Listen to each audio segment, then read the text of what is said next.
I matched with a guy named Mark. His bio was pretty straightforward. He loved photography and exploring abandoned places.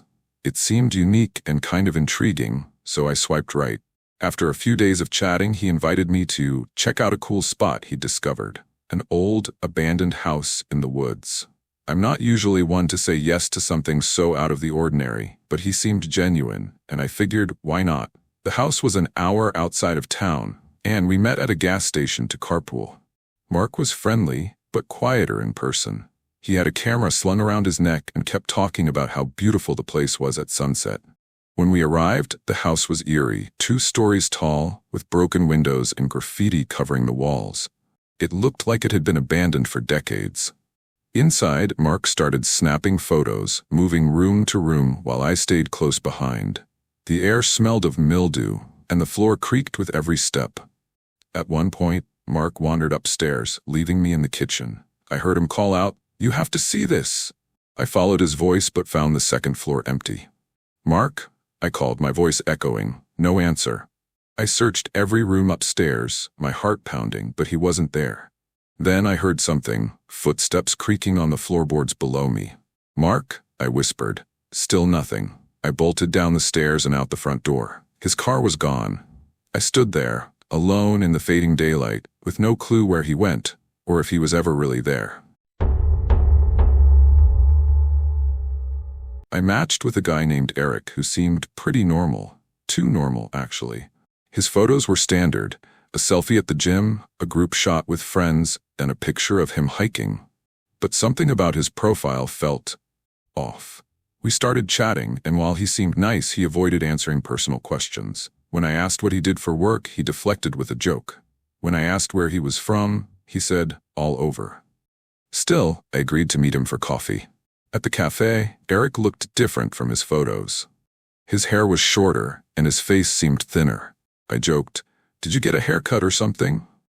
And he smiled but didn't respond. As we talked, he seemed distracted, constantly looking over his shoulder or checking his phone. When I asked about his hobbies, he gave vague answers like, "I like to stay busy," and "I'm into a lot of things."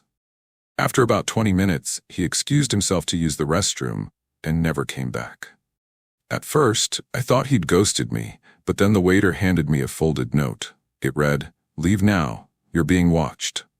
I looked around the cafe, but no one seemed out of place. My heart raced as I grabbed my things and left.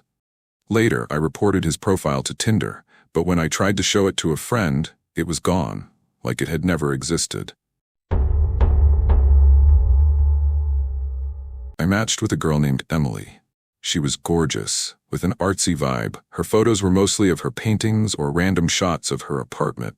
Her bio mentioned she was into creepy stories and urban legends, so I thought she'd be fun to talk to.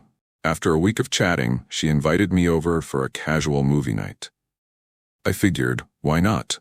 Her apartment was small, but cozy, with shelves filled with books and candles everywhere.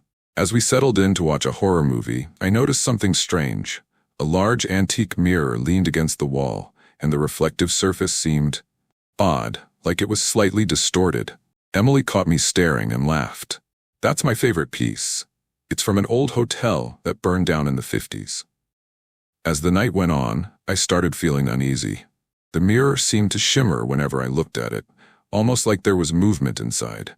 At one point, I excused myself to use the bathroom. As I washed my hands, I glanced at the mirror above the sink.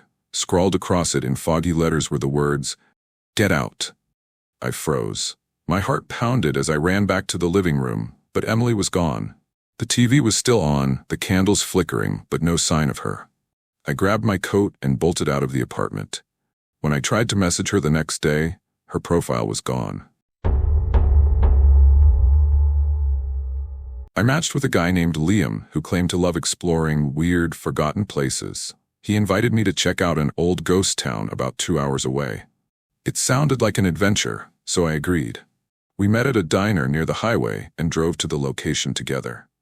The town was eerily quiet, with crumbling buildings and overgrown streets. It felt like time had stopped. Liam was excited, snapping photos and pointing out landmarks, but something about the place felt wrong. As we wandered, I noticed there were no sounds, no birds, no wind, Nothing. Just an oppressive silence. At one point, we came across an old church with a bell tower. Liam suggested we climb it for a better view.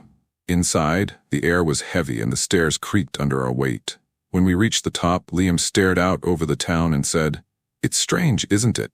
Like it's waiting for something." I asked what he meant, but he didn't respond. Instead, he turned to me and said, "You should leave before it gets dark." Before I could ask why, he started climbing down, leaving me alone in the bell tower. I followed, but by the time I reached the bottom, he was gone. His car, too. I walked back to the diner, but when I asked the staff about Liam, they just stared at me blankly. "We haven't had anyone new around here in years," one of them said. Thank you for watching. See you next time.